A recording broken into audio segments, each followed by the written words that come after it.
Well फिर से हम जुड़ गए हैं इस वीडियो के अंदर और वी आर सो सॉरी, कुछ टेक्निकल प्रॉब्लम था, साउंड बरोबर नहीं आ रहा था, हमने ठीक से टेस्टिंग किया था बट फिर भी थोड़ा ऐसा प्रॉब्लम हो रहा था। पर हम हमारे वचन के संदेश को चालू रखते हैं। मेरा विश्वास है वचन तो वचन है, वो आशीषित करेगा ही। ये दुनिया की सारी सिस्टम फेल हो सकती है, यीशु कभी फेल नहीं होगा। आमीन। याद रखो, ये दुनिया की सारी सिस्टम फेल हो जाएगी, ये दुनिया के सारे बनाए हुए इंस्ट्रूमेंट फेल हो जाएंगे, पर याद रखो हमारा प्रभु कभी फेल नहीं होता है। हालेलुया। हालेलुया। और फिर से अब जुड़ चुके हैं, आए हम यहूदा के पत्र को देखते हैं। ये यहूदा यीशु का भाई है। यीशु के जन्म के बाद मरियम और यूसुफ से जो पैदा हुआ और यीशु के जीवन के दरमियान ये यहूदा ने विश्वास नहीं किया हुआ था। उसका भाई याकूब है जिसने पत्र लिखा, उसने भी विश्वास नहीं किया था। अगर हम देखना चाहे तो आइए देखते हैं यूहन्ना लिखित सुसमाचार उसका 7वां अध्याय और 3री आयत। यूहन्ना लिखित सुसमाचार 7वां अध्याय और 3री आयत और 5वीं आयत भी हम पढ़ेंगे। इसलिए उसके भाइयों ने उससे कहा, यीशु के भाइयों ने यीशु को कहा, यहां से कुछ करके यहूदिया में चला जा कि जो काम तू करता है उन्हें तेरे चेले भी देखे। 5वीं आयत, क्योंकि उसके भाई भी उस पर विश्वास नहीं करते थे।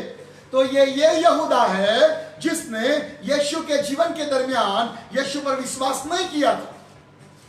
पर हम जानते हैं यीशु जब पुनरुत्थान पाया तो पुनरुत्थान पाने के बाद यीशु ने जब दर्शन दिया तब यूहन्ना, उसका भाई याकूब, उन सभी ने विश्वास किया है। और ये यहूदा पुनरुत्थान के बाद यीशु पर ऐसा तो विश्वास करने लगा कि यरूशलेम की कलीसिया का प्रेरित घोषित किया गया। उसका भाई याकूब भी वो भी प्रेरित घोषित किया गया और यरूशलेम की कलीसिया में ये दोनों आगेवान के रूप में खड़े हो गए। वे पुराने नियम के जबरदस्त अभ्यास किए हुए लोग थे। मरियम ने बरोबर सिखाया है उनको और उसके कारण ये यहूदा पुराने नियम का बहुत जानकार है और ये यहूदा अब नए नियम की कलीसिया का एक पिल्लर समान, स्तंभ के समान वो वहां पर कलीसिया को अगुवाई दे रहा है।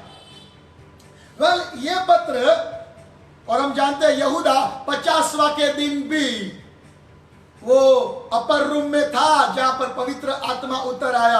अगर उसको पढ़ना है आए पढ़ते, प्रेरितों का काम 1 अध्याय और उसकी 14वीं आयत।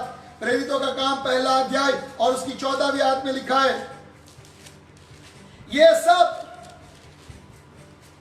कई स्त्रियों और यीशु की माता मरियम और उसके भाइयों के साथ चित होकर प्रार्थना में लगे रहे।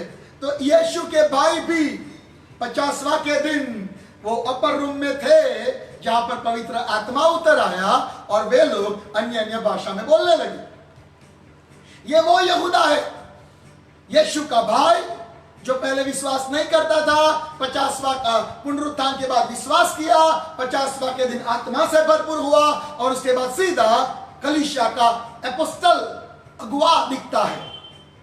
ये यहूदा की और ज्यादा माहिती नहीं, एक माहिती मिलती है कि उसको एक विश्वासी पत्नी थी और सेवकाई में विश्वासी पत्नी को लेकर भी वो गुमा करता था। आप मेरे साथ निकाल के देख सकते हैं कि 1 कुरिन्थी 9 और 5, 1 कुरिन्थियों 9 और उसकी 5वीं आयत में लिखा है, क्या हमें यह अधिकार नहीं, पौलुस कहता है, क्या हमें यह अधिकार नहीं कि किसी मसीही बहन को ब्याह कर लिए फिरे? क्या मुझे अधिकार नहीं है कि मैं किसी मसीह बहन के साथ ब्याह करके उसको साथ में लेके फरूं? जैसा और प्रेरित और प्रभु के भाई और कैफा करते हैं। पतरस सेवकाई में बीवी को लेके घूमता था, ये यहूदा भी सेवकाई में अपनी पत्नी को लेके घूमता था। तो ये माहिती है यहूदा की। पर ये यहूदा है यीशु का भाई और बहुत सारे यहूदा बाइबल में है। 2 तो चेले के नाम यहूदा थे, यीशु के बाहर चेलों में भी 2 यहूदा थे, यहूदा इस्करियोत और दूसरा यहूदा याकूब का बेटा, ऐसा लिखा है। ये वो यहूदा है जो यीशु का भाई था। और यहूदा नाम बहुत कॉमन है क्योंकि एक तो यहूदा वंश बहुत फेमस था, और दूसरी बात कि नए नियम और पुराने नियम के बीच में, मलाकी और मत्ती के बीच में 400 साल का एक साइलेंट पीरियड है। उसमें एक बहुत बड़ा नेता खड़ा हुआ था जिसका नाम था यहूदा मक्काबियस।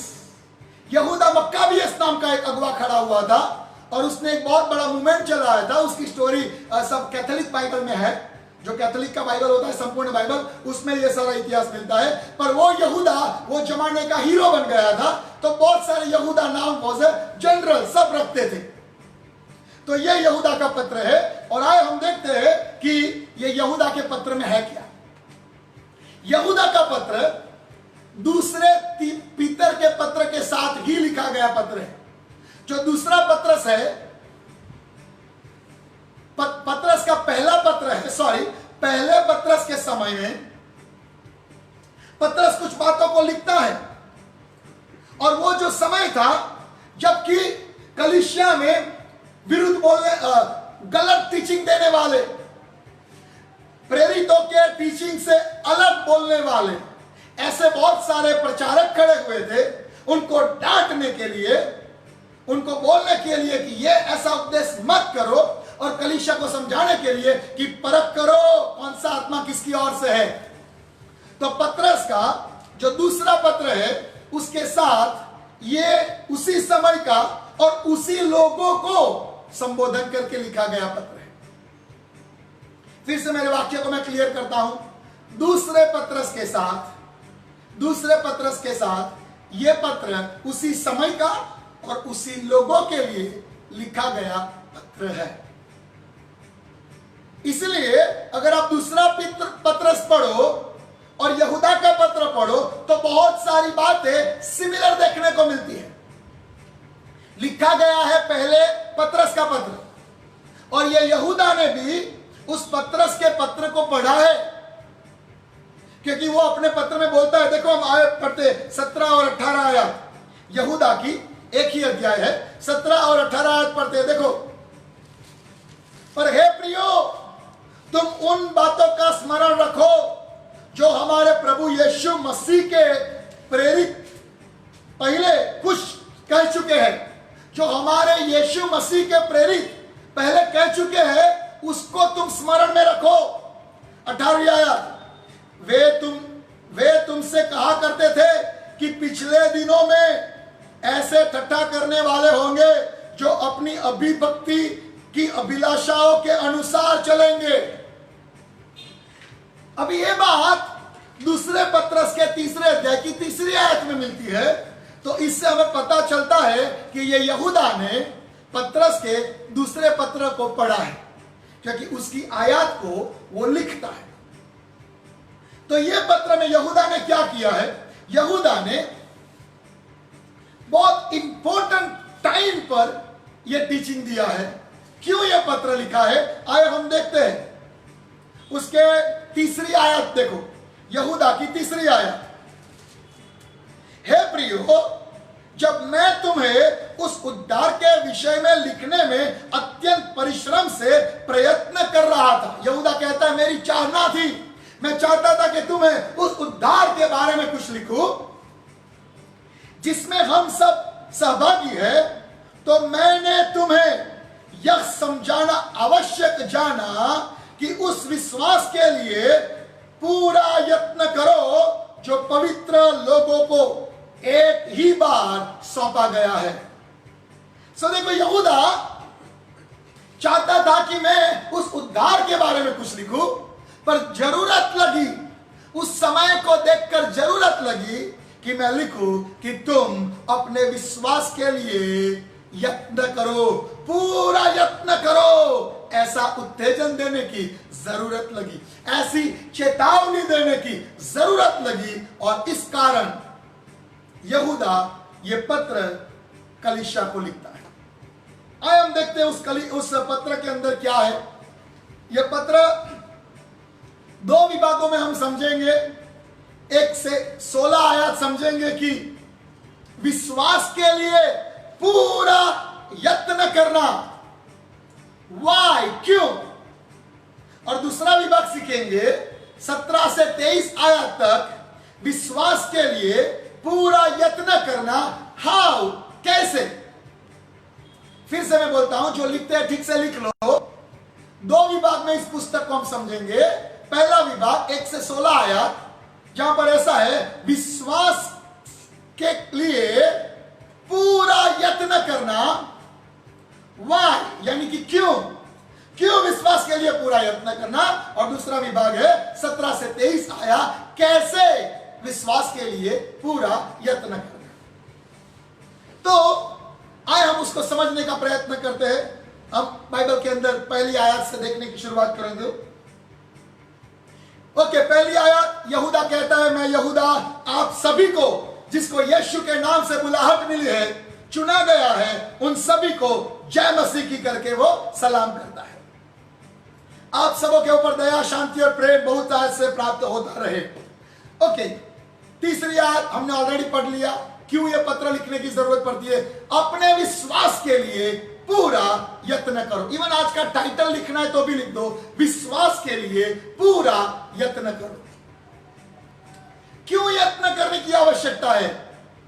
क्योंकि यूहन्ना कहता है 4 आयत में कि पौलुस ने और पतरस ने जिन अधर्मियों की बात बोली है कि वे ऐसे ऐसे लोग कलीसिया में आएंगे और पूरी कलीसिया को डिस्टर्ब करेंगे, पूरी कलीसिया को विश्वास से हटाने का प्रयास करेंगे। और यहूदा कहता है ऐसे लोग प्रवेश कर चुके हैं। आए हम पढ़ते हैं 4 आयत, क्योंकि कितने ऐसे मनुष्य चुपके से हम में आ मिले हैं। तो जो बात पतरस बोल रहा था, जो बात पौलुस बोल रहा था कि अधर्मी आएंगे, कलीसिया को नुकसान पहुंचाने वाले आएंगे, यहूदा कहता है ऐसे लोग चुपके से बहुत प्यार भरी बातें कर करके हमारे अंदर आ चुके हैं, जिनके इस दंड का वर्णन पुराने समय से पहले ही से लिखा गया था। ये भक्तिहीन है, वे अधर्मी है। और लिखा है, और हमारे परमेश्वर के अनुग्रह को लुचपन में बदल डालते हैं। परमेश्वर का जो अनुग्रह है उसको लुचपन में बदल डालते हैं और हमारे स्वामी और प्रभु यीशु मसीह का इनकार करते हैं। ऐसे लोग कलीसिया में आ चुके हैं जो कि यीशु मसीह को प्रभु के रूप में स्वीकार नहीं करते हैं, परमेश्वर की अनुग्रह को लुचपन में डाल देते हैं और प्रेरितों का स्वीकार नहीं करते हैं। जो प्रेरितों का टीचिंग है सत्य का, उनका स्वीकार नहीं करते हैं। और यहूदा कहता है ऐसे लोग कलीसिया में आ चुके हैं। आगे अब समझाता है क्या जरूरत है कि तुम अपने विश्वास के लिए पूरा यत्न करो।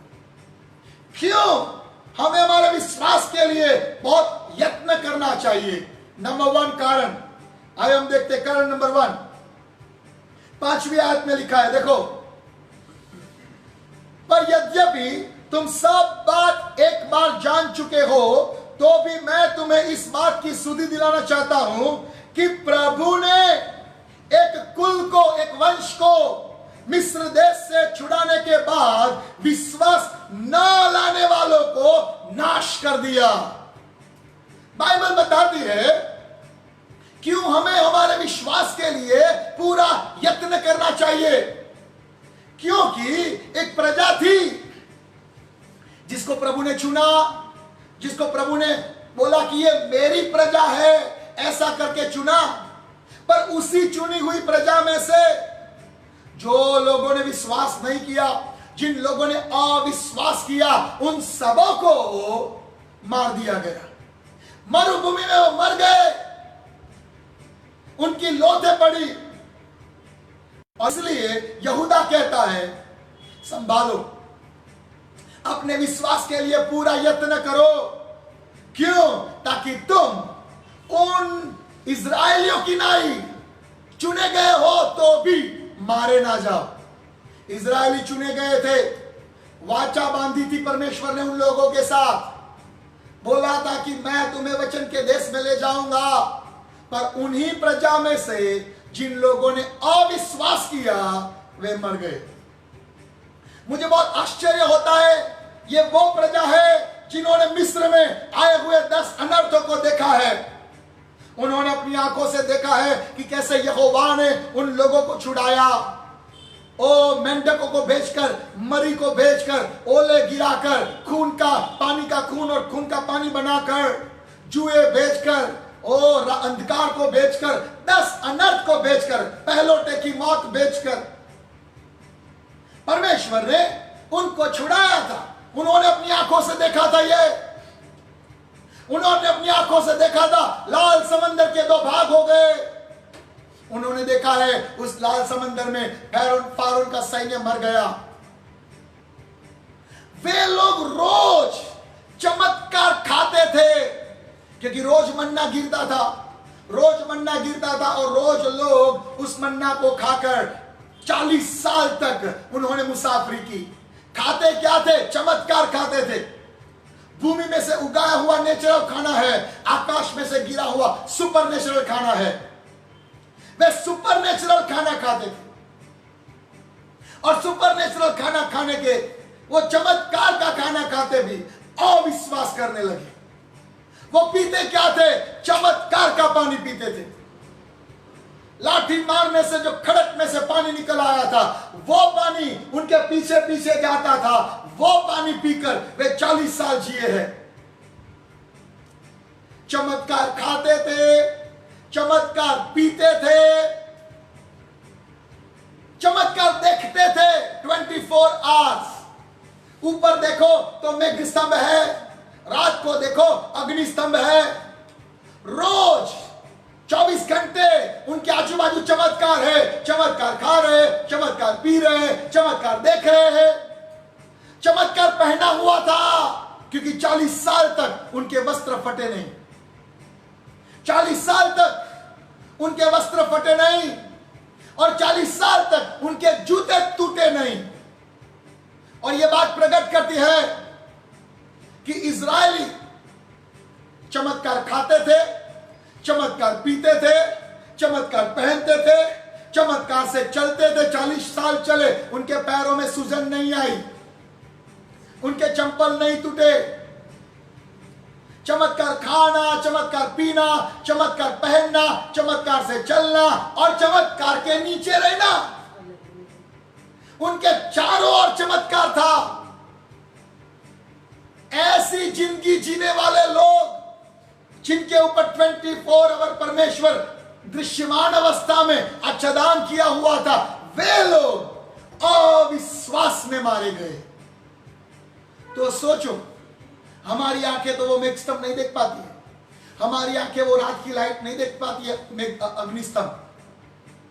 हमने वो आंखों से देखे हुए मानना आकाश से गिरते हुए नहीं देखा है। हमने वो आकाश से गिरा मानना नहीं खाया है, स्वाभाविक। अगर उन्होंने तो रोज चमत्कार खाया, चमत्कार पिया, चमत्कार में से चले, चमत्कार पहना, चमत्कार के नीचे जी रहे थे, और तो भी अविश्वास में मारे गए, तो मेरे प्यारे भाई और बहनों, मेरे और आपके लिए कितना इंपॉर्टेंट है कि हम हमारे विश्वास के लिए पूरा यत्न करें, ताकि हम ना गिरे, ताकि हम ना गिरे। ये परमेश्वर चाहता है कि हम गिरे नहीं। एक आयत को पढ़ते, 1 कुरिन्थी 10वां अध्याय उसकी 12वीं आयत।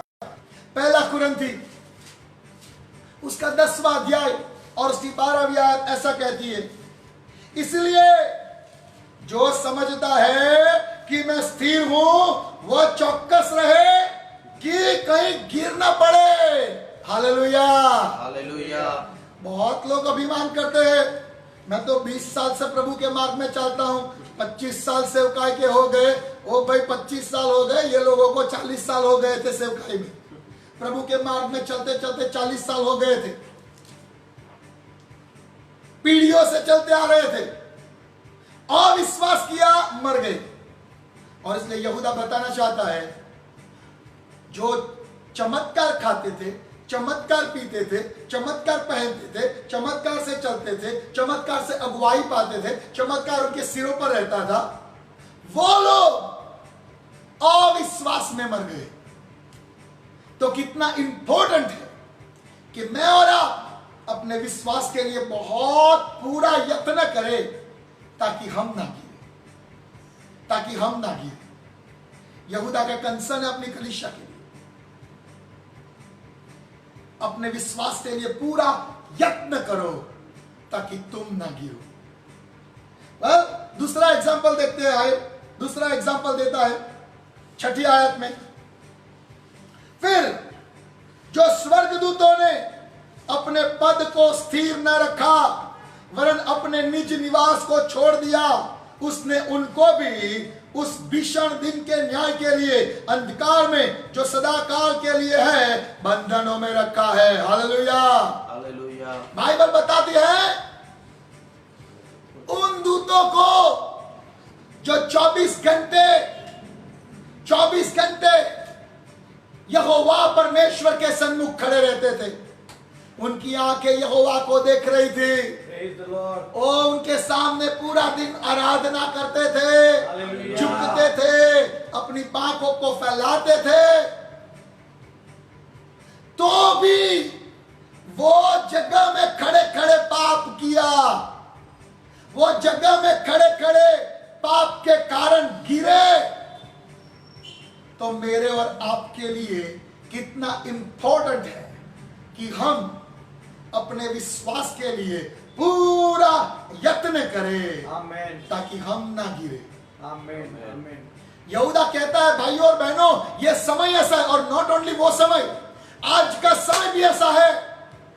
चारों ओर सदोम और गमोरा जैसी परिस्थिति है, व्यभिचार है, अनैतिकता है, करप्शन है, सब कुछ आज है।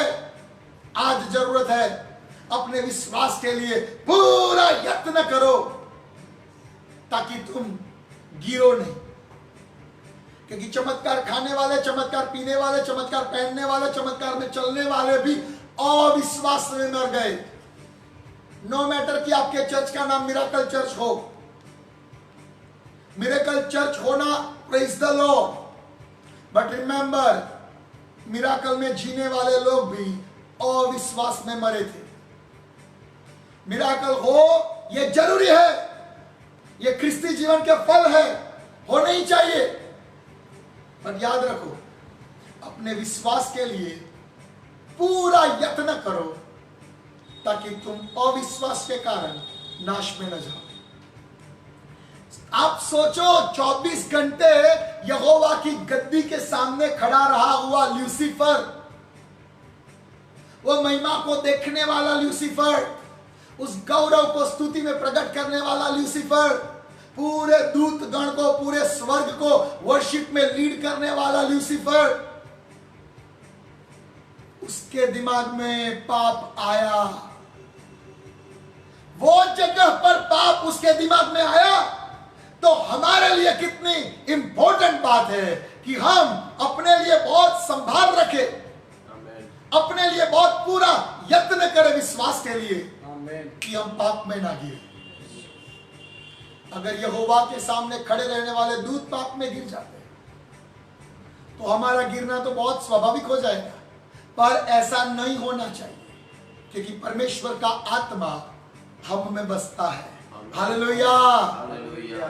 तीसरा कारण क्यों हमें विश्वास के लिए पूरा यत्न करना चाहिए, उसका तीसरा कारण है 7वीं आयत।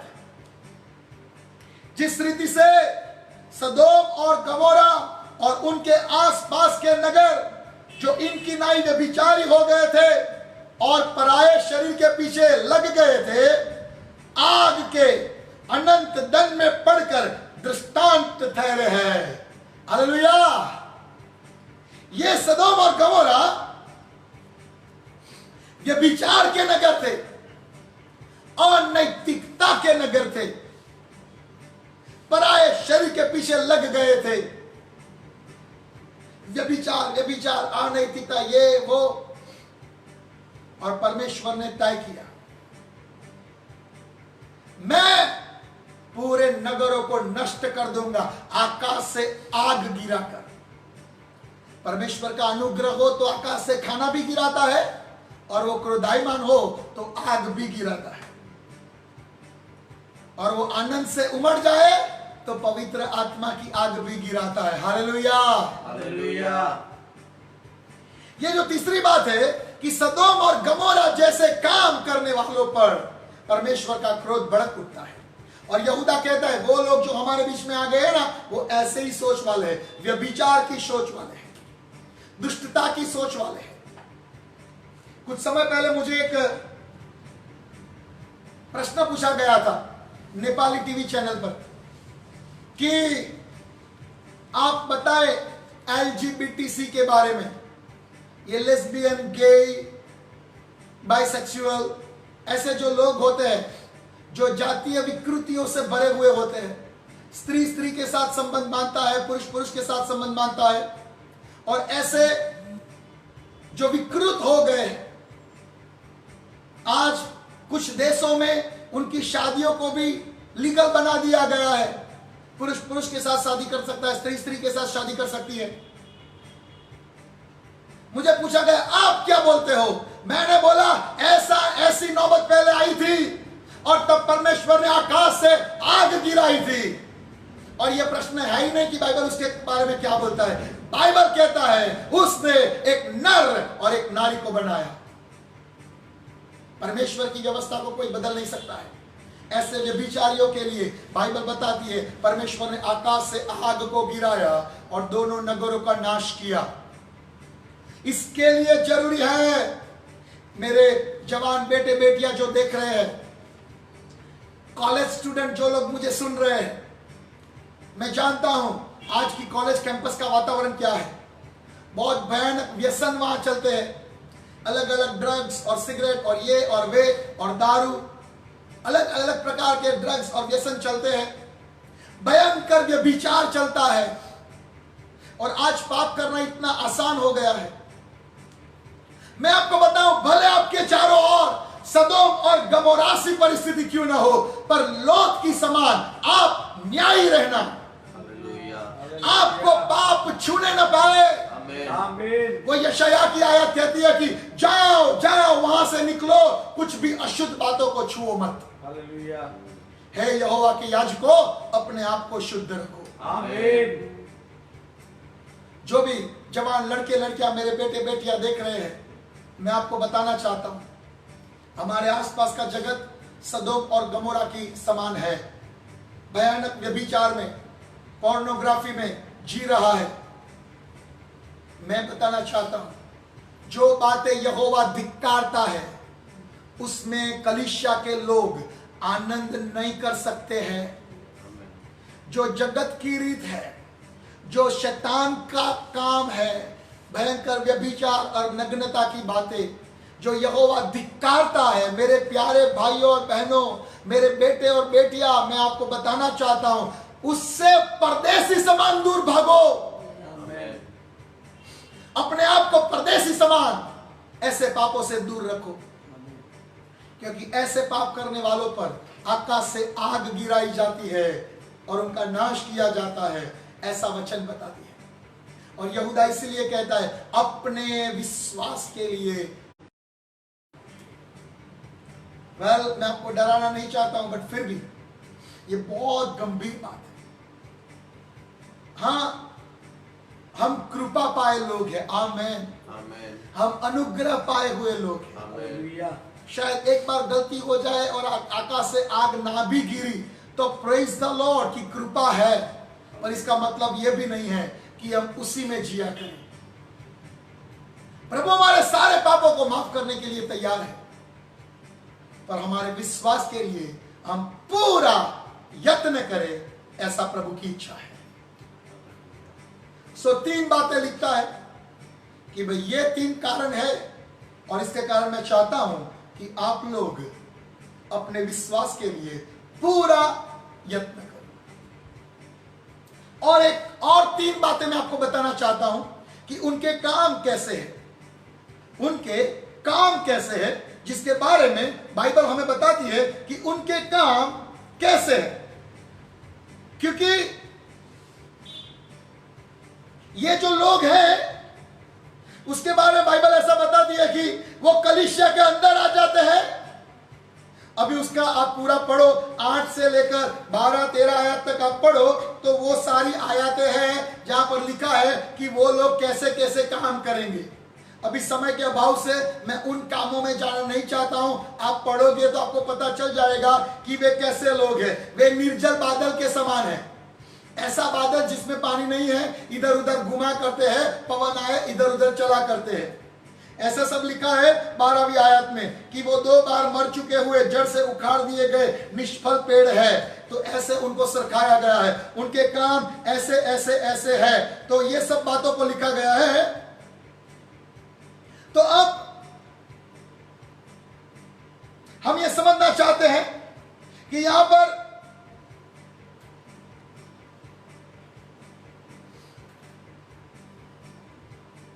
सोलहवीं आयत में लिखा है, ये तो असंतुष्ट, कुड़कुड़ाने वाले, कच कच करनारा और अपने अभिलाषाओं के अनुसार चलने वाले हैं और अपने मुंह से घमंड की बातें बोलते हैं, और वे लाभ के लिए, अपने लाभ के लिए, अपने सीक्रेट एजेंडास के लिए, अपनी गुप्त इच्छाओं को पूरा करने के लिए, अपनी योजनाओं को अंजाम देने के लिए वे आपके अंदर आते हैं। ये बहुत जोखिम वाली परिस्थिति है। ये जो लोग होते हैं वे बहुत जोखिमी होते हैं। अगर वो आपके अंदर आ जाए तो वो बहुत ही आपके लिए जोखिम का कारण बन जाते हैं। एक और भविष्यवाणी है जिस पर मैं आपका ध्यान लाना चाहता हूं, 14वीं आयत में है। क्योंकि हम जानते हैं कि हनोक जब इस पृथ्वी पर था तब हनोक ने कोई भी शब्द नहीं बोला था। हनोक का कोई डायलॉग बाइबल में नहीं है, पर यहां पर हनोक की एक भविष्यवाणी है, पढ़ते 14वीं आयत में। और हनोक ने भी जो आदम से 7वीं पीढ़ी में था उनके विषय में यह भविष्यवाणी की थी, देखो प्रभु अपने लाखों पवित्रों के साथ आया कि सबका न्याय करे और सब भक्तिहीनों को उनके अभक्ति के सब कामों के विषय में जो उन्होंने भक्तिहीन होकर किए हैं और उन सब कठोर बातों के विषय में जो भक्तिहीन पापियों ने उसके विरोध में कही है, दोषी ठहराए। प्रभु उनको दोषी ठहराएगा। आइए हम पढ़ते हैं 9वीं आयत से। 9वीं आयत में और 3 बातों को मैं आपको बताना चाहता हूं। हमने पहले 3 बातें देख ली। क्यों हमें विश्वास के लिए पूरा यत्न करना चाहिए। नंबर 1, पसंद की गई हुई प्रजा चमत्कार खाती थी, चमत्कार पीती थी, चमत्कार पहनती थी, चमत्कार चलती थी, चमत्कार देखती थी, वो अविश्वास में मर गई। इसलिए हमें हमारे विश्वास को बहुत यत्न करना चाहिए।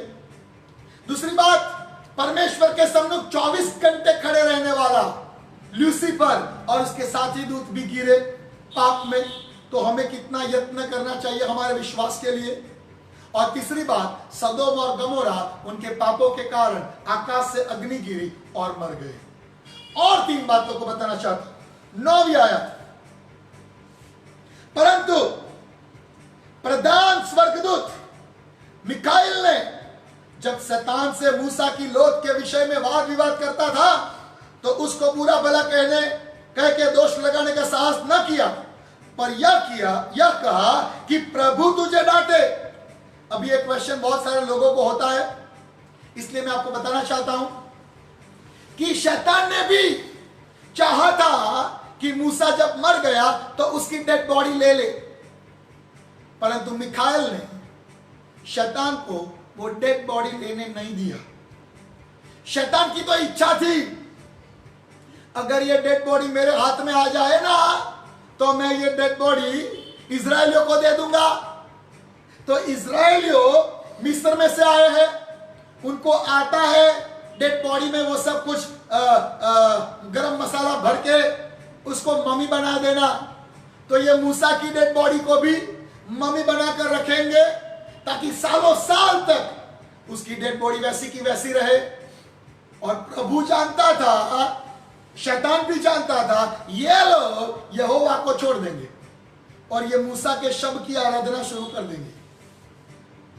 और इसके कारण प्रभु ने मिखाएल दूत को भेजा कि वो मूसा के सब को शैतान के हवाले न होने दे। हालेलुया।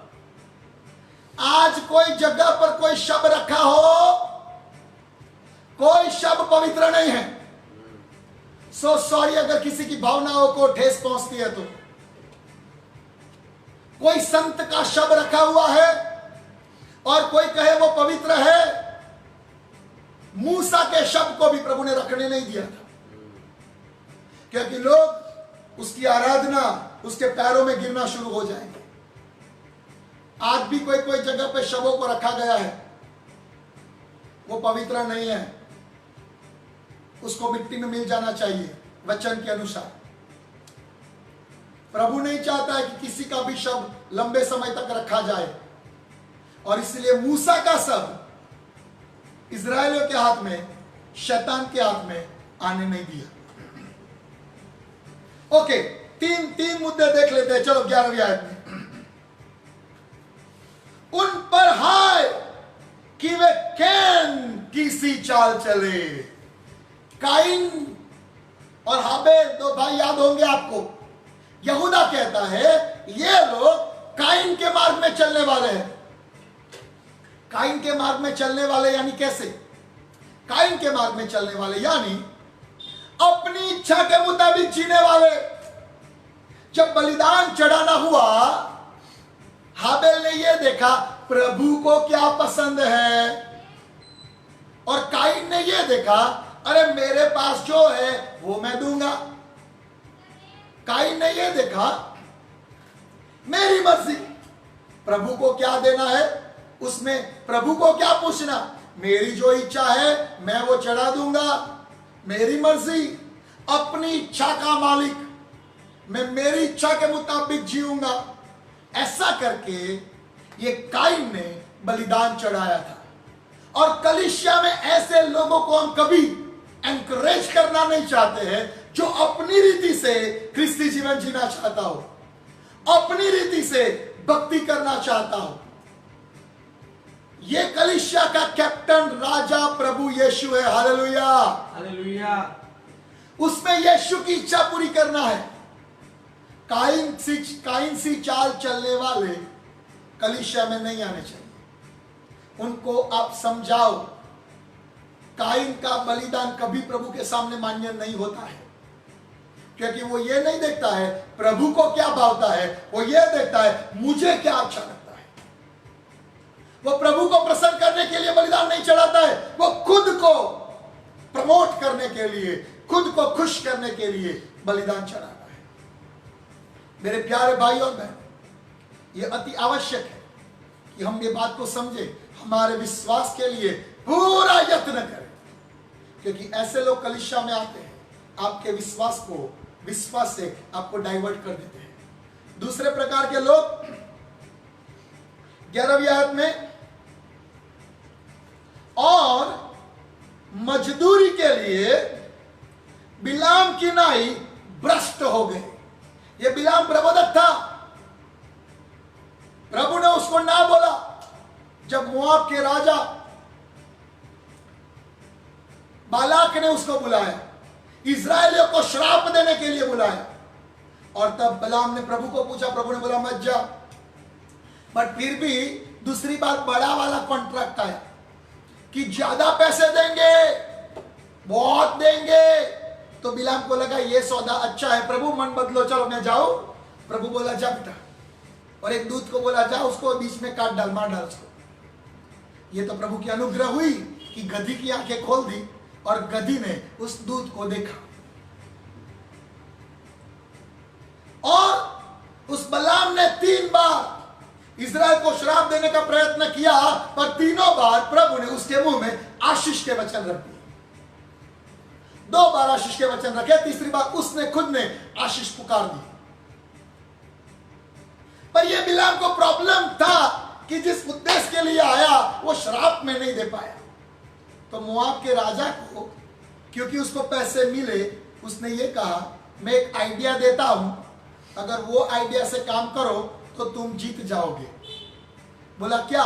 तो बोला अपनी बेटियों की शादी उस इजरायलियों के बेटों के साथ करवा दो, वे अशुद्ध हो जाएंगे, यहोवा उसको छोड़ देगा, तुम उसको हरा पाओगे। और इसके कारण इजरायलियों उस विदेशी स्त्रियों के साथ शादियां की, पाप में गिरे। और मैं आपको बताऊं, जो युद्ध हुआ उसमें ये बिलाम प्रबोधक भी मर गया। अपने स्वार्थ के लिए दूसरों के पास पाप करने वाले लोग हो ना, उससे दूर रहो। फिर से सुनो, अपने स्वार्थ की खातिर दूसरों को पाप करवाए ऐसे लोगों से आप दूर रहो। ये बिलाम जैसे लोग, मुझे ज्यादा पैसे मिल जाए, कलीसिया का जो होना हो जाए, कलीसिया भले ना पाप में गिरे, मेरा हो जाना चाहिए, ऐसे लोगों से दूर रहो। एजरा के 4 अध्याय में लिखा है, कहीं ऐसा ना हो कि तुम्हारी गलती के कारण राज्य को नुकसान हो।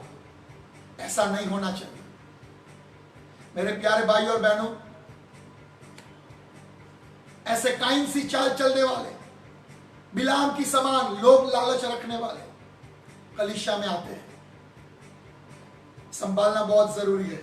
और आखिरी बात उसमें, तीसरी बात 11वें अध्याय में, और कोराह की नाई विरोध करके नाश हुए। कोराह नाम का एक आदमी था, उसके साथ दूसरे भी बहुत सारे लोग जुड़ गए थे, और उन सभी लोगों ने मूसा और हारून के सामने खड़े होकर कहा, तुम दोनों ही डायरेक्टर और सेक्रेटरी बन के बैठे हो,